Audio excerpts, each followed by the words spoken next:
Ay, pare! Surat mo na eh. Ha? Puro katarantaduhan ko chinichismis mo ay. Hindi mo lamang ni-istorya si mga marikong ginibo. Nito sabihan ko sa'yo mo ito masupog man. Istorya ka, puro si kararatang ko. Istorya mo man si mga marikong ginibo. Kupal na kupal man ako sa istorya mo ay. Surat mo. Tinabangan ta ka, kanangangaypuhan ka. Naging maray akong tao sa imo. Surat mo. Tiyangken, malingawan mo na naman yan. Puro na naman si kakupalan ko ang istorya mo. Surat mo. Mabuti akong tao. Maray ako sa pamilya ko. Responsable. Maray akong barkada. Especially sa imo. Never ta kang binakstab. Never ta kang nirautan sa iba. Pag may kaipuhan ka, yaon ako perme. Ultimo, pag ilusyon mo dyan sa agumungon yan dati, ako nagigitara kang pagharana mo. Bangayo. Nagtatabang ako sa ibang tao. Ano taga di ka interesado? Di ka interesadong maraman ng kamarayan ko. Pero kabos nakaratang ko sa buhay, ara mo in detalyado. Daog mo pang investigador kung mag-imbestiga. Bakit nagkaaraman mo ba yan?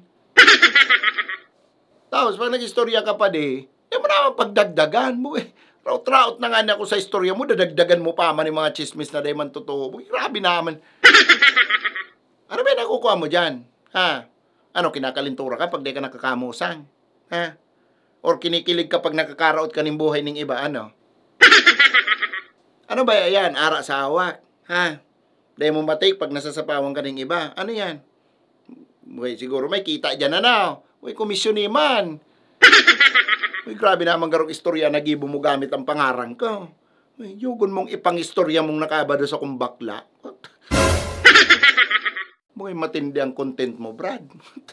Ipang-istorya ang kararatan kang iba. Nina niya, lumang meta naman yan pa di, kang panahon pa yan. Bagon mo naman ngunyan. Ipang-chismis mo naman si mga kamarayang kang iba. Content yan. Baga. Pero medyo dahil lang interesting. Siyempre, for sure, si mga listeners mo, ang hanap talaga is mga issue. Diba? Mga chismis na kakupalan sa ibang tao. Kasi for sure, si mga listeners mo, mga kupal man. Baga. Pang-istorya mo man pa rin si mga kamarayang ko. Mga kamarayang kong ginibo sa imo. Raut-raut naman kung maray sa istorya mo. Kupal naman akong maray dyan sa kwento mo. Hayaan mo tayo send ko sa imo. Sigabos na detalye ka mga kamarayang ko para may istorya mo man. Baka sakali. Baga. Pare, asahan ko yan. Si mga maray lang. Bakong puro negative. Grabe. Makanuso naman akong maray dyan sa istorya mo. Si mga ano naman, magayo naman nabot sa kuya. Sige na pare, God bless. Sana kuanong ka na ni Lord.